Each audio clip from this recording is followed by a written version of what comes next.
salut tout le monde. Alors, je vais commencer par vous présenter les pothos que j'ai. Actuellement, j'en ai 6 et il y en a encore quelques-uns qui me font de l'œil. Mais je vais pas pouvoir tous les bouturer parce qu'il y en a quelques-uns qui sont encore trop petits. Donc, comme le néon. Voilà, le néon. Donc, bon, vous le connaissez, hein, parce que bon, il est sur la wishlist de tout le monde, je crois. Il est juste magnifique. Ses couleurs, elles sont... Voilà, moi, ce sont les couleurs. C'est ce vert pétant qui me plaît le plus chez le pothos néon. Et j'adore. Je sais qu'il y a le philodendron aussi qui existe, néon. Donc, celui-là aussi fait partie de ma wishlist. Le pothos néon, pour le coup, là, il est trop jeune. Je pourrais faire des boutures, mais je préfère le laisser encore grandir un petit peu. Là, à ce niveau-là, je pourrais. Mais bon, on va pas le dégarnir. Et puis, si la bouture, elle ne fonctionne pas, ça serait dommage. Ensuite, j'ai le pothos Treuby. Alors, celui-là, depuis que je l'ai, il a vraiment pas bougé. Donc, je sais pas trop ce que ça va donner. Mais bon, en tout cas, ce qui est certain, c'est que là, je risque pas de faire une bouture parce que je ne vois aucun nœud et il y a strictement rien à couper, en fait. Ensuite, j'ai le pothos doré. Alors, celui-là, c'était la petite bouture que vous avez vue dans mon plan de tour que j'avais piqué à ma maman.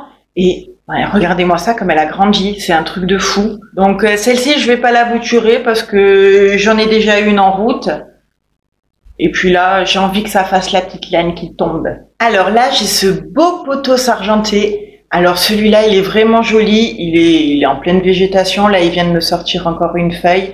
Elle est toute claire, elle est toute belle. Celui-là, oui, je vais le bouturer parce que je peux et parce que j'ai envie, tout simplement. Mais c'est surtout parce qu'il y a encore pas mal de gens qui les recherchent. Et pour faire un échange de plantes, je trouve que c'est sympa d'avoir quand même des variétés que les gens aiment. Donner des plantes que les gens ont déjà, c'est ridicule. Donc autant multiplier cette beauté, quoi, et la partager surtout. Donc voici le Marble Queen. Alors celui-là aussi a énormément grossi. C'est un truc de fou. Quand je l'ai acheté, il avait pas mal de feuilles vertes et les nouvelles sont assez claires. Donc du coup, je suis assez contente. Et c'est vraiment bien panaché. Il n'y a pas que des feuilles vertes sur un pied ou non. Ça va, c'est assez varié. Donc du coup, je suis assez contente. Celui-là aussi, on va le bouturer. Et pour finir, on a le Enjoy. Alors le Enjoy, à la base, il me plaisait mais énormément. Et puis au fur et à mesure, plus ça va et plus je m'en lasse. Je vous avoue que je m'en lasse un petit peu. Moi, celui que j'aimerais avoir, c'est le Manjula. Il est trop beau, j'adore. Donc j'attends de tomber dessus ou un échange de plantes. Celui-là aussi, ça va être un petit peu compliqué pour faire les boutures, je pense, parce que ce sont que des petits pieds. C'est une plante qui a des toutes petites feuilles et qui, enfin, en tout cas, pour ma part, qui grandit pas très vite. Il me fait quelques feuilles. Bon, à vrai dire, je l'ai déjà un petit peu coupé puisque j'ai déjà commencé une bouture. Elle est là. Les boutures, je vais les faire dans l'eau. Je sais pas si on les fait autrement pour les pothos, mais c'est tellement facile dans l'eau que j'ai pas cherché plus loin.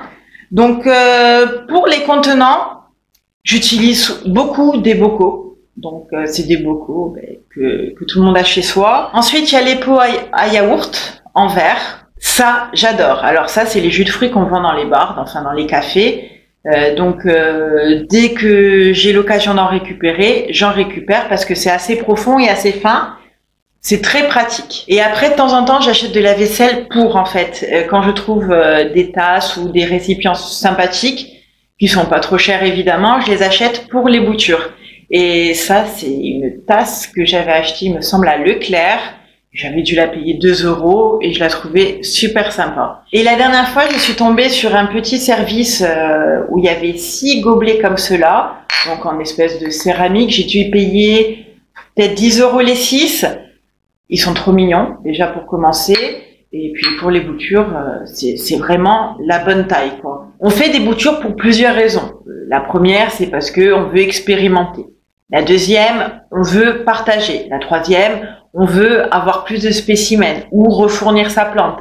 Et il y a aussi la dernière raison, c'est si vous avez une plante malade, le seul moyen de la sauver, en fait, c'est de faire une bouture. Donc là, allez-y, même si vous n'êtes pas sûr qu'elle va prendre, allez-y, tentez le coup. Si c'est la dernière chance de la plante, faites-le. Pour les périodes de bouturage, personnellement, je les fais toute l'année. Je n'y vois aucun changement entre l'été et l'hiver.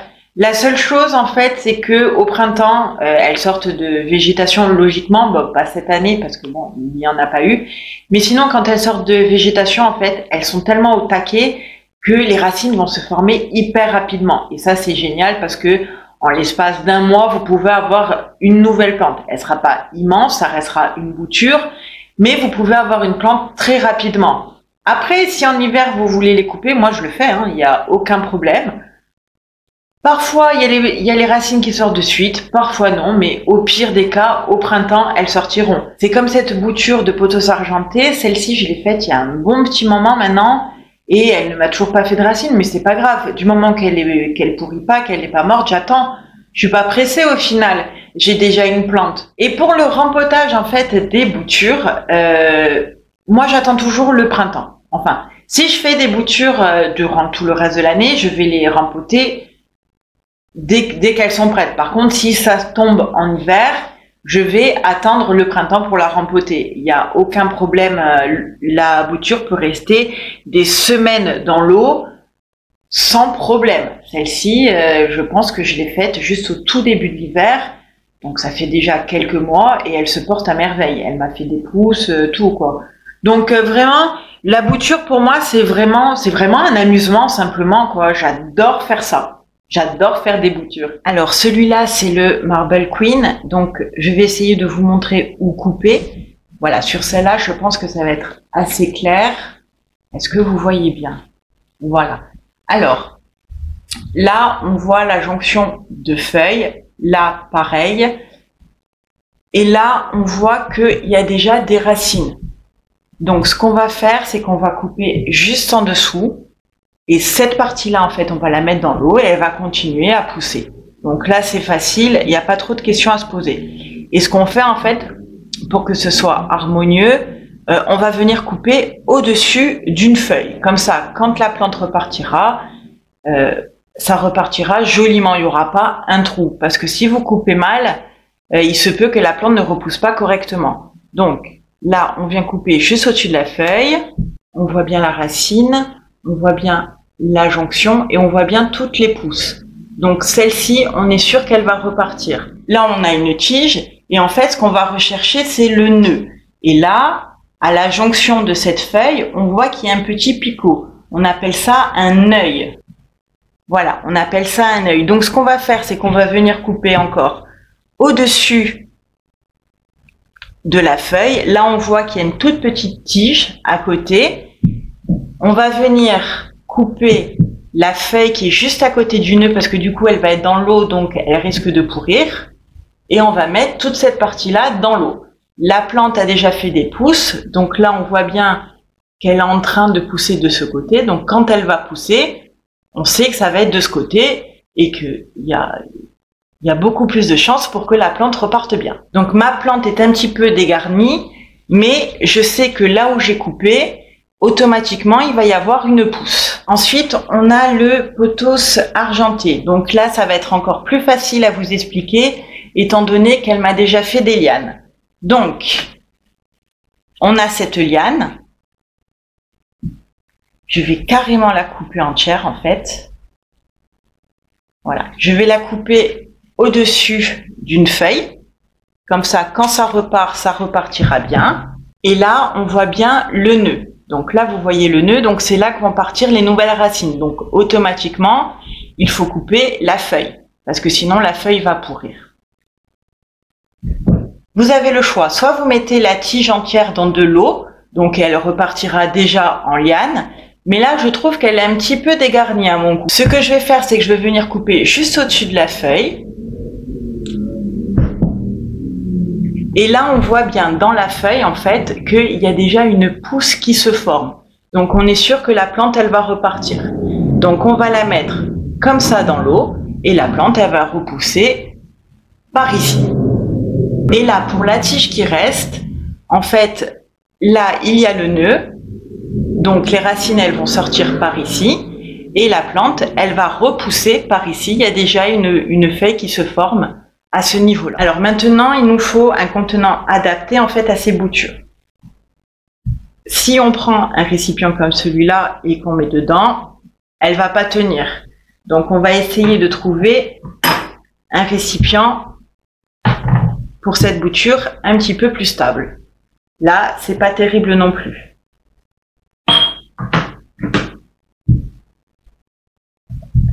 Voilà, là, c'est parfait. On voit bien que la bouture, elle est stable, qu'elle ne va pas tomber et qu'elle aura la place de bien développer ses racines dans l'eau. Pour celle-là, qui est un petit peu longue, on va utiliser un récipient plus long.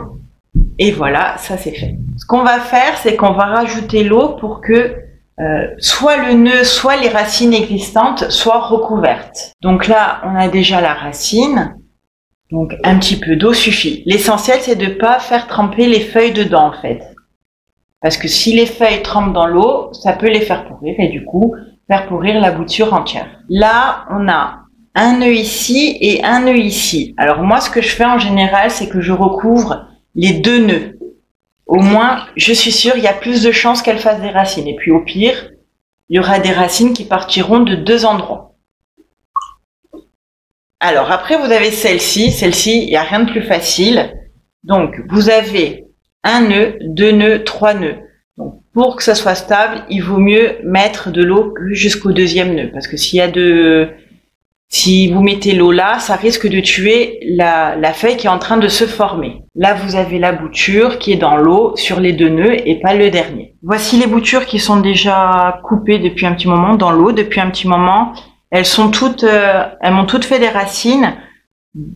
Certaines plus que d'autres. Alors pour la bouture du Enjoy, voilà, elle m'a fait une toute petite racine là, donc elle n'est pas prête encore, donc on va les laisser dans l'eau. Ici on a la racine de la Marble Queen. Alors là les racines sont encore très petites, donc il faut vraiment continuer à la laisser dans l'eau et pas la rempoter à ce moment-là en fait, parce qu'elle aurait vraiment rien à quoi se rattacher et vous allez avoir du mal à stabiliser la bouture dans son pot en fait. Voilà. Par contre là, pour le pothos doré, vous avez des racines qui sont quand même bien développées. Et là, à ce moment-là, vous pouvez la mettre dans l'eau. Moi, je pars du principe qu'on peut mettre une bouture dans l'eau, en fait, quand les racines sont assez grandes pour maintenir la plante dans le terreau et que la plante m'a déjà fait une pousse. Pour moi, si elle ne m'a pas fait de pousse, je la mets pas dans l'eau. Donc maintenant, on va les placer dans un endroit très lumineux pour favoriser le développement. Et puis quand ça sera le moment, on viendra les rempoter. J'en ai terminé avec cette vidéo, j'espère vraiment qu'elle vous a plu. Si c'est le cas, n'hésitez pas à la liker, à vous abonner et à me rejoindre sur Instagram. Sur ce, je vous fais plein de gros bisous et je vous dis à bientôt dans la prochaine vidéo.